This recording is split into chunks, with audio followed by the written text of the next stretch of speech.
Hi, and welcome to Alpha Praxis, and thank you for coming in tonight on a very unfortunate discussion. It appears that there was an assassination attempt on the life of Donald Trump.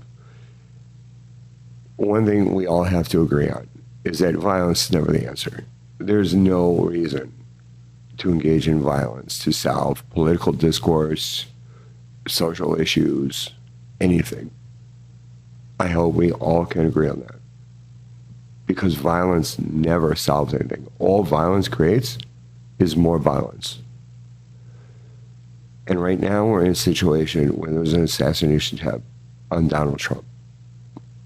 Regardless of what you think, regardless of how you feel, I hope that you all in your heart know that hurting somebody or killing them is not what you feel is a resolution to disagreements.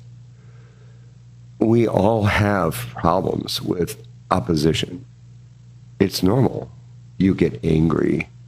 You get obsessed with your feelings and emotions. But violence is not the answer, and it never has been. It has never worked. Violence has never solved anything. So I don't care what your stance is on Donald Trump.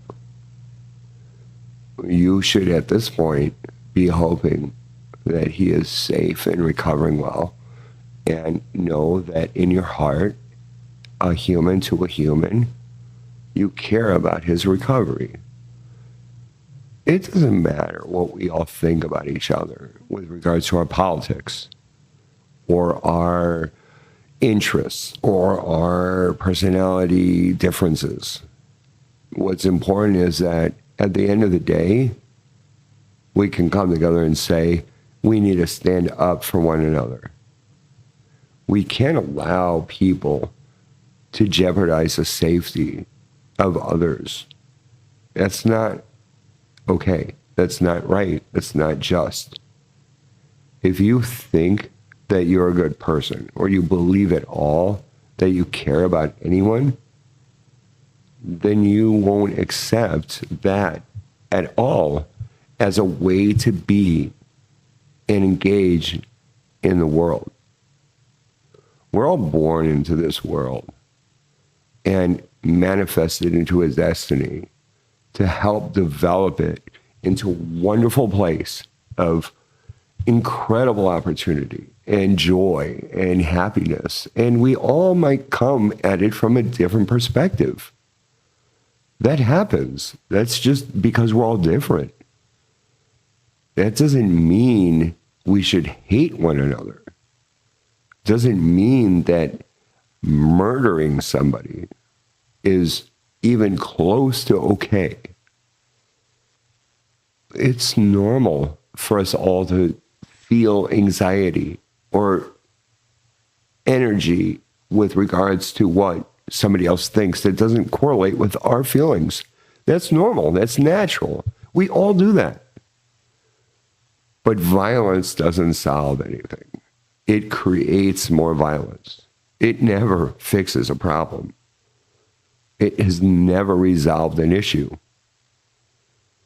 And I hope that everyone who watches this realizes we are all one people. No matter whether it's Donald Trump, Joe Biden, Barack Obama, it doesn't matter. We all are coming at this with an interest on helping one another. Nobody's out there trying to hurt you. We all just have different ways of viewing how to fix things. And we need to look at it as, okay, I don't agree with that. That's not my way that I would fix it. I don't like that. I want to have that voted out, voted down, gotten rid of. But murder, assassination, execution is never the way to resolve these problems. And until we're able to understand that, you can consider us one people or good people. So if you at all think of yourself as a caring, generous, loving person, then you will see, regardless of the political aisle they stand on, what happened as a incredibly vile act. We need to come together and rally around justice and peace, because our country has become so divided that things like this will become more and more pronounced. And until we realize that this is not the solution, this is the way to the bottom, we can't fix anything. We all need to realize that assassination attempts and murder are never an acceptable way to go forward, ever. And I don't believe you feel that you really want to see somebody murdered, so that way you can avoid the concerns you have on their politics. If this had been Joe Biden or any other politician, I would be saying the same thing. It has nothing to do with who it is. It has to do with the reality of assassination is never the answer. Murder is not the answer. We have to realize that we're better than that as a people. We're not a banana republic. This is not a place where we do that. We are one people, and we have our differences, and we fight. We argue. We disagree. And we feel emotionally affected by that. That's normal. Everyone feels that, whether it's in your family, your friend group, your work associates, or your political opponents. We all do that. And that's normal. That's how we work out our ideas and our ways of perceiving things, because we have conflict. And it allows us then to suss out what we feel and what's important to us, and how to view it in a more articulate way. And this was vital. We need to have social discourse, this conflict. Conflict is good. There's nothing wrong with it. It's our emotions that start affecting what's really going on in our life. We start taking it personally. We start feeling that it's intrinsic, it's important to me, it's going to hurt me. Instead, use your voice, use your logic, use your ability to help others see your point of view instead of violence and shutting somebody down. If you have to shut somebody down or use violence, your point of view is not valid right out the gate. Because if it was valid, you would stand on it, and you would know that as soon as I tell anybody about it, they'll see it my way, or at least the majority will. So as a country, we need to start seeing things in a way that we understand that, no, we'll never all agree. We'll never all understand how things work. We'll never all understand each other's opinion.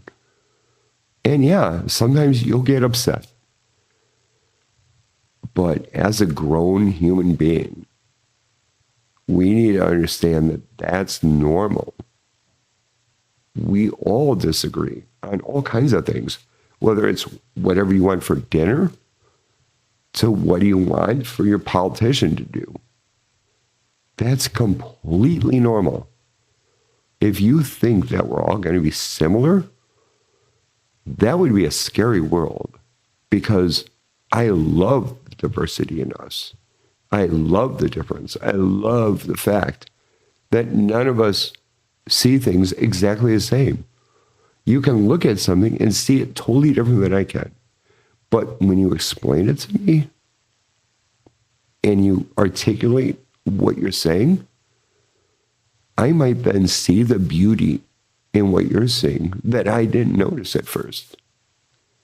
And when I explain it to you and you actually listen and hear me out, then you might notice a beauty in that you had not noticed. So I think it's time for us to stop and sit back and realize we're getting to a point where we are not thinking clearly. We're not thinking properly. And that's not healthy for anybody. There's no reason for violence. There's no reason for energy of aggression.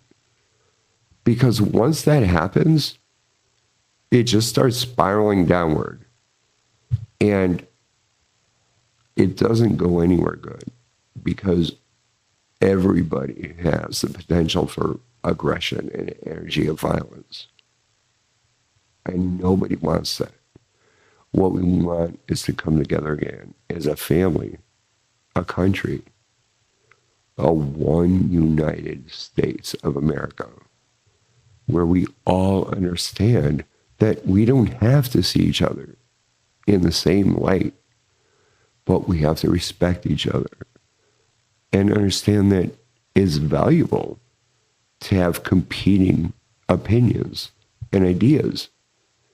And that's how we can then all move together.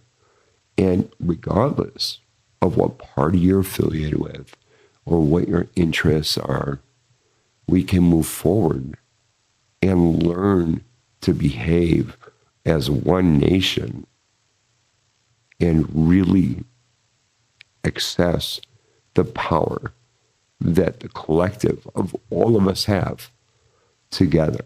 Because when we're separate, when we're isolated, when we're divided, we're weak. We're very weak. But when we all unite and we become one, nothing can stop us. We are wonderful people. We love each other. We care for each other. So if you just stop when you're alone and think it through, you'll realize what happened today with the assassination attempt on Donald Trump, regardless of how much you hate him, you should respect his life. You should respect him as a human being that's another American that you love, as another person that deserves the dignity of respecting their life. So disagree with their views, disagree with their interests, disagree with their personality, disagree with anything. But at the core, when it bases down to it, respect the life of that person, because everyone deserves the dignity of life. I thank you so much for joining me today, and I can't even tell you how grateful I am for you watching again. Alpha Praxis will continue trying to bring you content that gives you a perspective that is unique, loving, but challenging at times. And we will always engage in a perspective of seeing every view and not assimilating to one perspective. We love you. We care about you. And we're grateful for you. Thank you again.